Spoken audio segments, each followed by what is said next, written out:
The honourable member for Western Arctic. Well, thank you, Mr. Speaker, and I'm very pleased to have an opportunity to speak to this tremendous resolution that's been brought forward by our member from Trinity-Spadina. When we talk about infrastructure, most Canadians, of course, where they live, they think of the needs of big cities. However, Canada's rural and remote municipalities have infrastructure needs just as great or greater than those faced by cities like Toronto, Vancouver, and Montreal. And quite clearly not even the same political leverage or resources to accomplish those things. As a member of one of the most remote parts of Canada and a former long-term mayor, president of the NWT Association of Communities, I know just how great the infrastructure challenge is to northern communities. And it's composed of a number of different things. Appearing before the Standing Committee on Aboriginal Affairs in 2009, David Austin, representing the Association of Yukon Communities, said, "We need to recognize that it is not possible to construct infrastructure in the Yukon at costs approximating those of southern centres.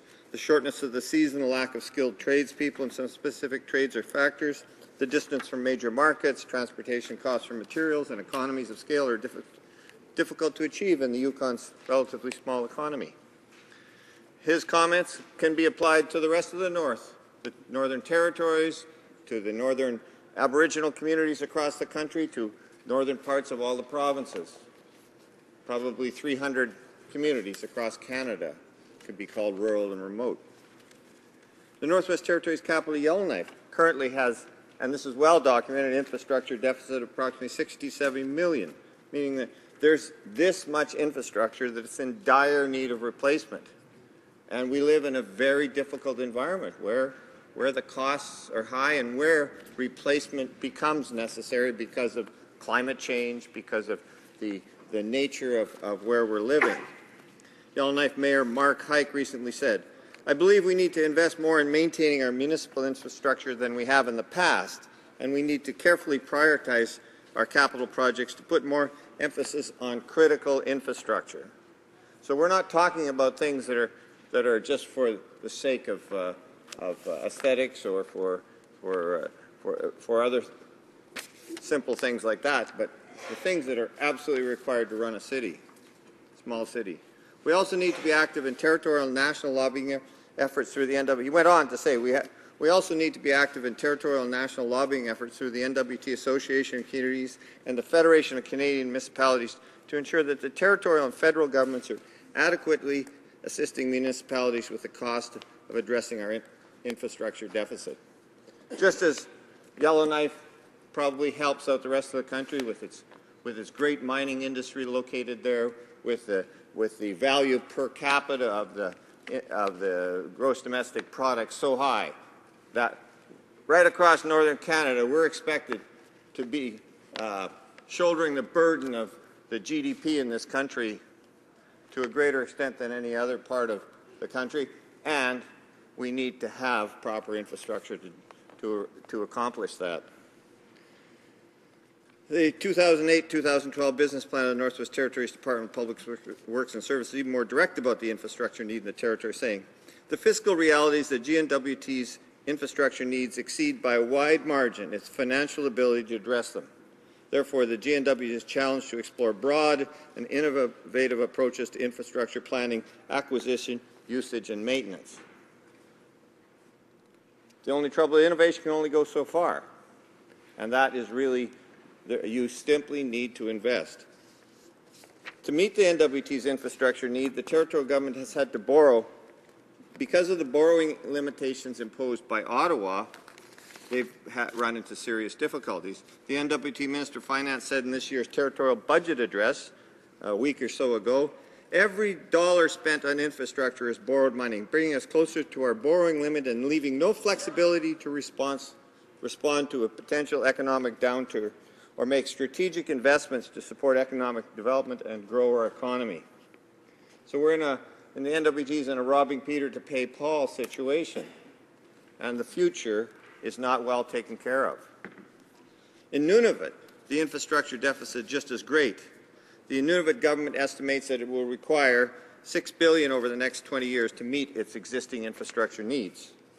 It has a need for 3,600 more housing units, It needs a deep water port at Iqaluit and other communities. And we had a tremendous presentation at the Foreign Affairs Committee this morning on the incredible lack of transportation infrastructure in Nunavut. Nunavut needs to find alternate sources of energy. It's currently using 33.4 million litres of diesel for electrical generation. That's unaffordable to that area and will continue to be unaffordable for the future. So Iqaluit, a city of 7,000 people, has a $160 million infrastructure deficit.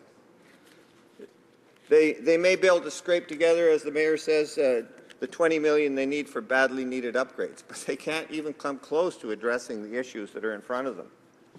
Earlier this month, the Premier of Nunavut was here in Ottawa lobbying for $500 million over 5 years for only 2 projects. And that didn't go very far. But those are the kinds of situations that we find our communities and our governments across northern Canada in. We are expected to be the economic generators of the future, but the investment has to be made now.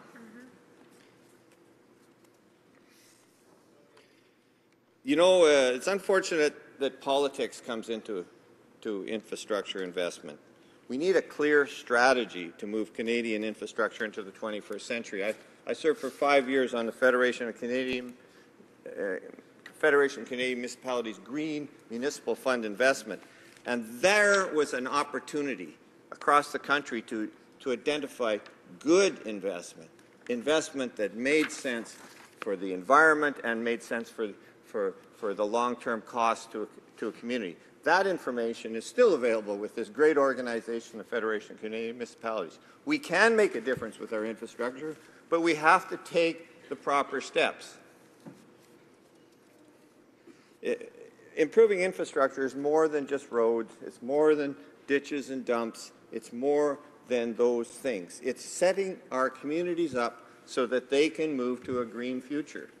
That's really important.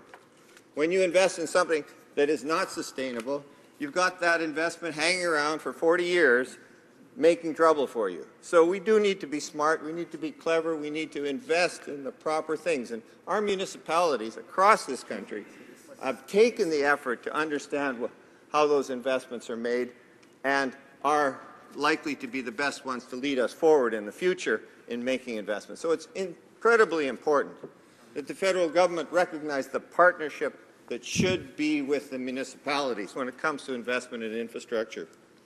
I just want to speak a bit about a quote that the former mayor of the city of Yellowknife, Gord Van Tegema, who spent many years in the position, he said, in towns that have good water, affordable housing, power and jobs, people can live healthy lifestyles. Healthy lifestyles should be the goal for all Canadians. Mr. Speaker, this government could take real action on meeting Canada's infrastructure deficit if it only would take a strategic approach rather than politically funding projects that would gain them the most political advantage. We really have to move away from that. We really have to move to a system that allows municipalities to make logical, rational choices about the future according to the best possible practices that have been identified for accomplishing their goals. Sustainability is so important. We can't leave our grandchildren with this infrastructure deficit. We can't accept that our grandchildren will be still trying to